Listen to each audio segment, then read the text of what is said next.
he attempts to rape the main love interest of the protagonist. So I meet him as we're getting in the car to go to a party. The party was thrown for the scene, and there's not really a lot of time. So right when we get there, I've got to get into character and start like creeping people out. So we basically go straight up to this room, and I kind of like fondle this stranger and like breathe on her, and then the protagonist comes in and beats me up and saves the girl. And it was a little awkward, you know, like the direction was, hey, Jordan, can you just rape her, please? Yeah, but anyway, the girl was alright, yeah, but anyway, still afterwards, after the shoot, it was just like, that was awkward enough, I'm glad I'm never going to see him again. It was just weird. But then he moved out here, and I moved out here, and so doing the same thing ever since. Yeah. The essential story was multiple people. I guess it was mainly Jordan and I, but a friend of ours, Mr. Roger Wingfield, actually played a significant role in the story concept.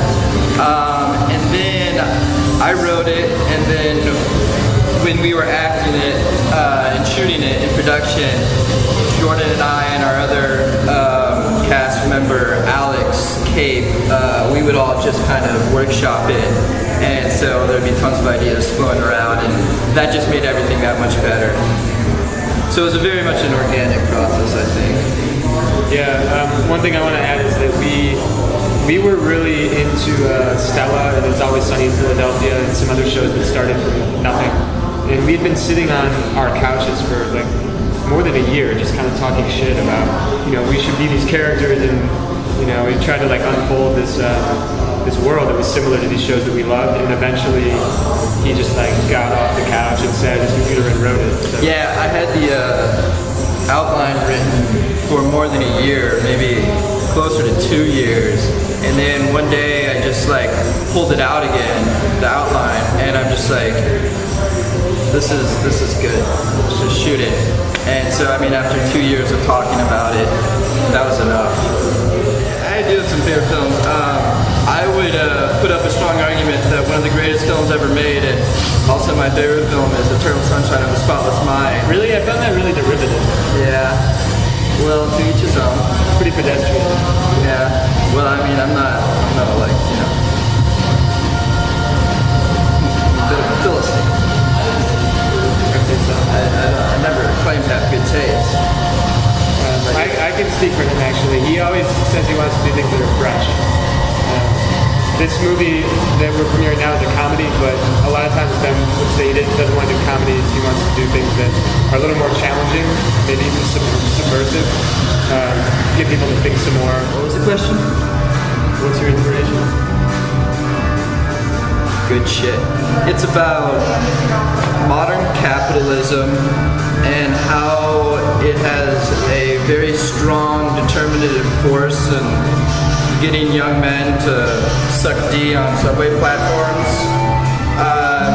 That would make more sense if you saw the film, but I think that's pretty much it in a nutshell, to be completely honest.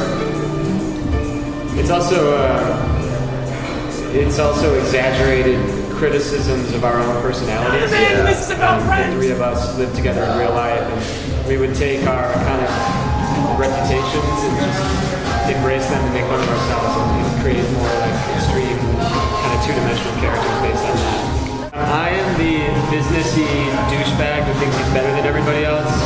Ben is the pseudo-brilliant writer that thinks he's going to light the world on fire. Wannabe brilliant writer who's just ultimately super pretentious and out of it. Yeah, and Alex is a piece of shit addict that is just kind of a waste of space. Just kind of a loser in general. Yeah, but we all, you know, I think the unifying thing in our characters is we're driven by this ambition. We want to get our piece of the pie. And I think that ambition is really kind of the fuel that turns the world at a lot of times. But it can also go awry. That ambition can also turn into a deadly poison that can sabotage friendship. ruin lives. Yeah, stop talking about it and just do it. Yeah, Stella, these three guys from New York, Michael Ian Black, Michael Showalter, and David Wayne, always inspired me. When they started the show, they would come up with ideas that they could shoot within 1 hour. You know, I think film can be really intimidating, especially if you sit down to write, you know, a 3-hour epic, and then, you know, if you can't get the funding, or you can't even finish the script, or you can't cast it or whatever, you never get a payoff point. But if you do smaller stuff or low budget stuff, then you get the payoff point faster. I think most people get rejuvenated and re-inspired when they actually finish something. I think it's just like anything else, just you gotta do it. I mean, how many people out there are there who want to shoot a film, but ultimately they're just lacking that spark to go do it? I mean, you can logistically, I think generally the hardest thing is getting your hands on a camera, but that's not even that hard today because price is going down so much. But also just, you know, one of the reasons why this film worked is because myself, Jordan, and Alex can act, and we want to do it, and we also have a fair amount of friends that act too. And so, in that stance, you're not restricted by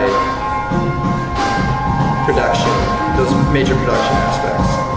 Yeah, I think the key is to just do it. I read an absurd amount of little bio bits about filmmakers and actors and stuff like that. They all seem to say the same thing: just make as many films of any kind. You know, it's infinitely better than sitting in the classroom studying for however many years. I think. I don't know. What about those people out there watching who have a suspicion that they suck? Should they do it? I mean, I think having a modicum of talent and a modicum of voice also helps. And if you have confidence in that, make a film. Yeah, keep it fresh, man. Keep it fresh, right? Keep your main cliched ideas off the big screen. Right, it's like, I think one of the most important things, and people say this for so many different artistic mediums, is just do your own thing and don't really listen to people and other people's opinions. Just trust your own opinion, do what you want to do, and after that you have no control out of it. It's either going to catch on or not. And I think that's like a rule that is universal and you just got to follow it. Did you have a job with the whole production of the film? Yes. Anyways, Ben paid for everything, and I'm sure it was all less than $1,000. It was like 200. I have a pretty good camera, and so that was one of the major hurdles. But then after that, like you know, like I was saying earlier, most of the actors are friends. Well, they're all friends now. But and so they were just enthusiastic to help, and so point being, you don't have to pay for them. Yeah, they were very cool. Also, Ben was the driving force behind it. You know, he had written the script and he was directing it, and he was always good about walking with confidence and kind of treating it and talking about it like a serious project. And because of that, I think we got hooked up with some really lucky, you know, fortunate situations. We had a friend that hooked us up with a big empty warehouse, huge. Like it's the kind of set that you'd have to pay. You know, a bigger film would probably have to pay a lot of money for it, but yeah, people hook you up.